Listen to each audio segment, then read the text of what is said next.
hvernig öðlumst við lækningu Guðs og þetta eitthvað sem ég hef gengið sjálf í gegnum og ég ætla að lýsa því stuttlega á eftir síðar í lestrinum og það kemur fram í Biblíunni að trúin lykillinn að lækningunni. Alveg eins og trúin okkar á Jesú Krist lykillinn að hinu eilífa lífi í himnaríki Guðs.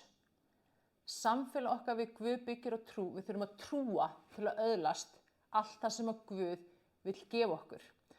Trúin okkar krafturinn sem opnar fyrir kraftaverkakraft Guðs og blessun Guðs sama á hvaða sviði það hvort sem það heilsan okkar, fjárhagurinn okkar, fjölskyldan okkar, börnin okkar, makinn okkar og svo framvegis.